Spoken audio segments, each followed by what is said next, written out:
बड़ी खबर, पश्चिम बंगाल में अवैध प्रवासियों की पहचान और निर्वासन का काम लगातार जारी है। उत्तर 24 परगना के हाकिमपुर चेकपोस्ट पर बड़ी संख्या में लोग सीमा की तरफ लौटते हुए दिखाई दिए। प्रशासन ने सुरक्षा व्यवस्था कड़ी कर दी है। तस्वीरें उत्तर 24 परगना जिले के हाकिमपुर बॉर्डर की है, जहां बड़ी संख्या में बांग्लादेश वापस जाने के लिए अवैध घुसपैठिए इकट्ठा हुए हैं। घुसपैठियों का परिवार और भीड़ देखकर अंदाजा लगा सकते हैं कि कितनी बड़ी संख्या में बंगाल के बॉर्डर वाले इलाके घुसपैठ से जूझ रहे हैं। ये तो वो घुसपैठिए हैं जो अपना ठिकाना ढूंढ पाए या बना पाए। इसके अलावा बड़ी संख्या में घुसपैठिए स्थायी निवासी भी बन चुके हैं। उनका आधार और वोटर आईडी भी बन चुका है।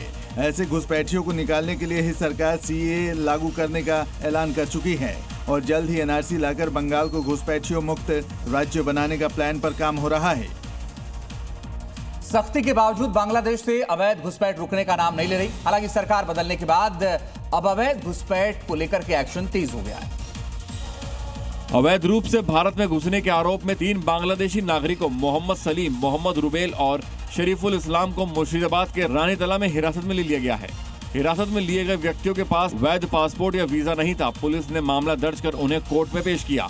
कोर्ट ने घुसपैठियों को लालगोला होल्डिंग सेंटर भेजने का निर्देश दिया। हिरासत में लिए गए लोगों का विवरण पहली गृह विभाग को भेज दिया गया है। जल्दी घुसपैठियों को वापस भेजने की प्रक्रिया शुरू की जाएगी।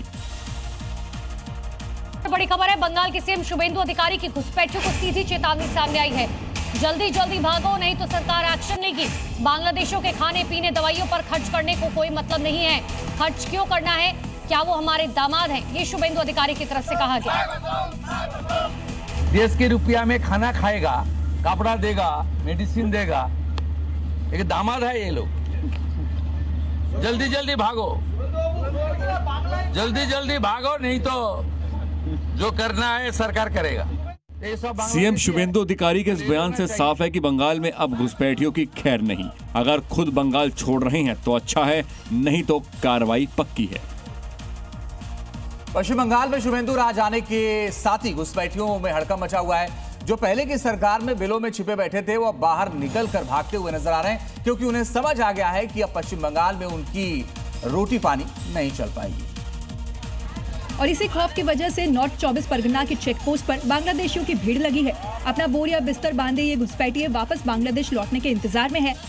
बंगाल में रहते हुए जो दस्तावेज दिखाने से इनकार कर रहे थे, वो अब बांग्लादेशी दस्तावेज के जरिए अपनी बारी का इंतजार कर रहे हैं, क्योंकि बंगाल में चुनाव से लेकर चुनाव खत्म होने तक गृह मंत्री अमित शाह का पहला मोटिव घुसपैठ को खत्म करना था। और अब सरकार बनने के बाद शुभेंदु सरकार ने वो भी शुरू कर दिया है। ये तस्वीरें उन विपक्षी नेताओं को भी देख लेनी चाहिए जो एसआईआर का विरोध कर रहे थे, क्योंकि ये एसआईआर का ही असर है कि जो घुसपैठिए बंगाल में छिपे बैठे थे, वो अब वापस लौट रहे हैं। और अब बड़ी खबर प्रयागराज से, जहां पर सीएम योगी का बड़ा बयान आया है। कहा, छेड़छाड़ की कीमत चुकानी होगी। अपराधियों को कीमत चुकानी होगी। बेटी कहीं भी कभी भी जा सकती है। छेड़छाड़ की कीमत चुकानी होगी। जहां उन्होंने 400 करोड़ रुपए की परियोजनाओं का लोकार्पण शिलान्यास किया। इस दौरान सीएम ने संगम पर आरती भी की। सीएम योगी ने कहा कि 9 साल पहले प्रयागराज में भय और आतंक था, गुंडागर्दी थी, लेकिन अब कानून व्यवस्था की स्थिति मजबूत हुई है। उन्होंने बेटियों को छेड़ने वालों को सख्त चेतावनी भी दी।